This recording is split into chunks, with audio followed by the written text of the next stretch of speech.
Hello, আসসালামু আলাইকুম। সবাই ভালো আছেন নিশ্চয়ই। আমি কিন্তু খুব ভালো আছি। মানে আমি সবসময় খুব ভালো থাকার চেষ্টা করি।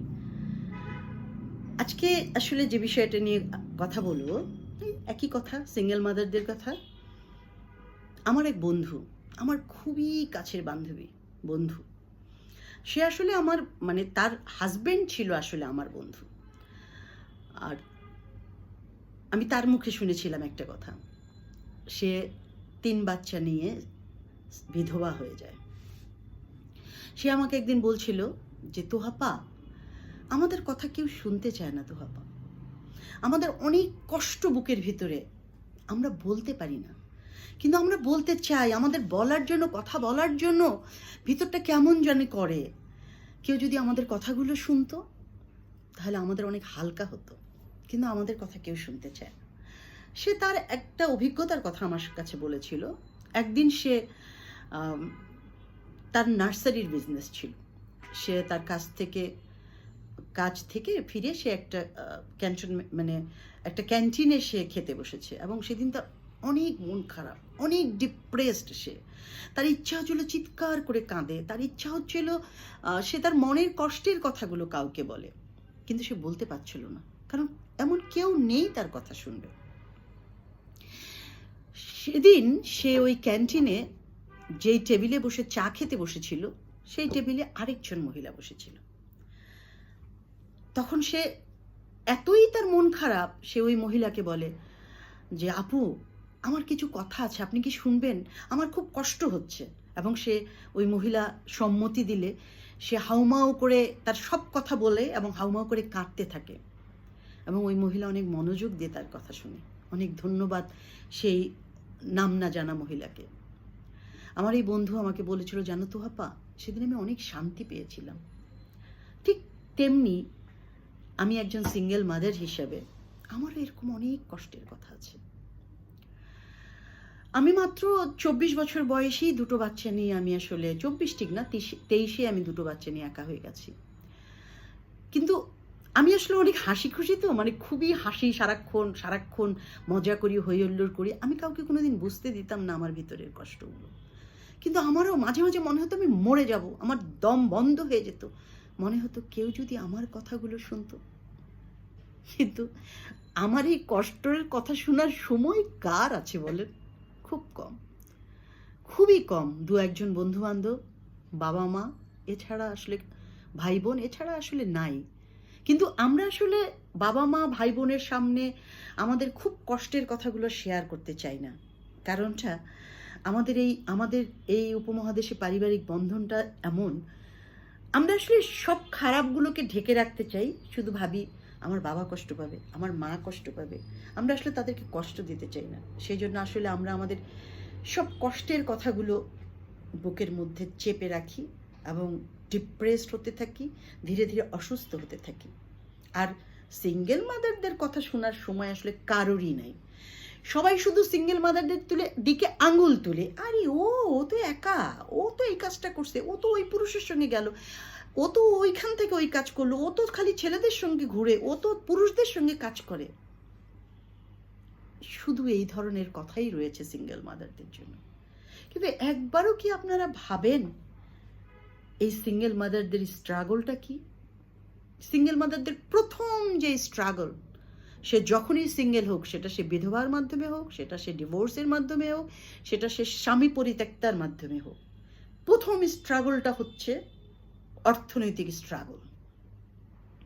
যদি কোনো বিধবা মেয়ের স্বামী তার জন্য পর্যাপ্ত অর্থের ব্যবস্থা করে মৃত্যুবরণ করে, তাহলে তো সে তবু বেঁচে গেল।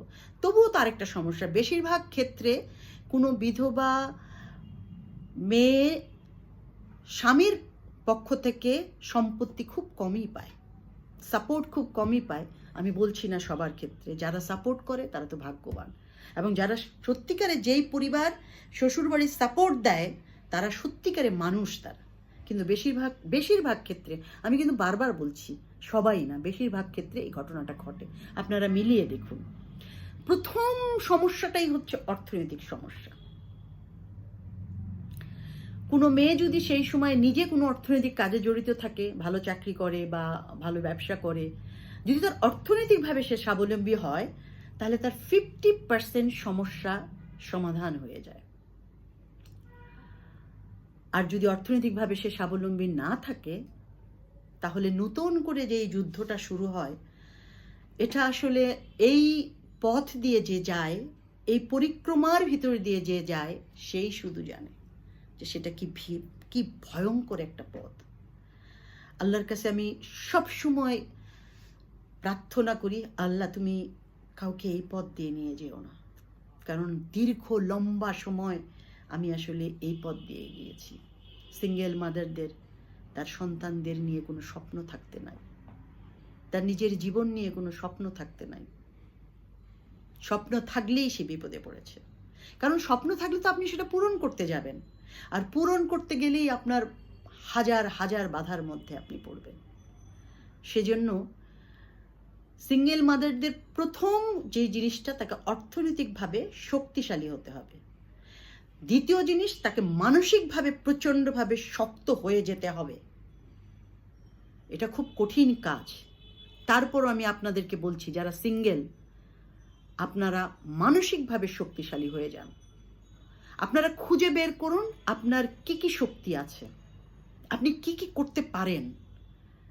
আপনি নিজেকে একটা বলয়ের ভিতরে নিয়ে নেন, নিজেকে একটা বর্মের মধ্যে ঢুকিয়ে নেন, নিয়ে এই ফাইট করার জন্য রেডি হন। আপনি খুঁজে বের করুন আপনার কি শক্তি আছে। অবশ্যই আছে, আমি জানি আছে। একজন মায়ের সব ধরনের শক্তি থাকতে পারে। একজন মা সেই পর্যন্ত যেতে পারে যে পর্যন্ত যাওয়া একটা মানুষের পক্ষে সম্ভব। সে তার সন্তানদের জন্য অনেক কিছু করতে পারে। আপনি সেটা করে নেন, আপনি মানসিকভাবে শক্তিশালী হয়ে যান, দেখবেন আপনার অনেক বাধা কমে গেছে। আর পাছে লোকে কিছু বলে, এটা বাদ দেন। কে কি বলতেছে এগুলো শোনার দরকার নাই। আপনি কারো ক্ষতি না করে আপনি এগিয়ে যান সামনে। কে কি বলছে আপনার শোনার দরকার নেই, কারণ আপনাকে নিয়ে কথা বলার মানুষের অনেক অনেক মানুষ আছে, অভাব হবে না মানুষের।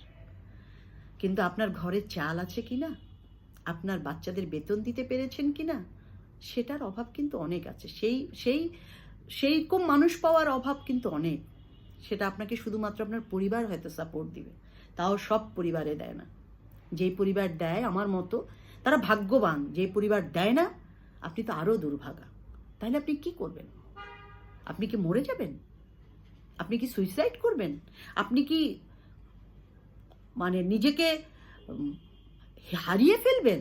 নো, আপনি ভুলে যেন না, আপনি মানুষ এবং আপনি মা। আপনি আসলে সব পারবেন। আর আপনার পারতে গেলে আপনার মনের কথা বলতে হবে, আপনার কষ্ট থেকে বের হতে হবে। আপনার কষ্ট থেকে বের হওয়ার পথ কিন্তু অন্যের সঙ্গে আপনার কষ্টগুলোকে শেয়ার করা।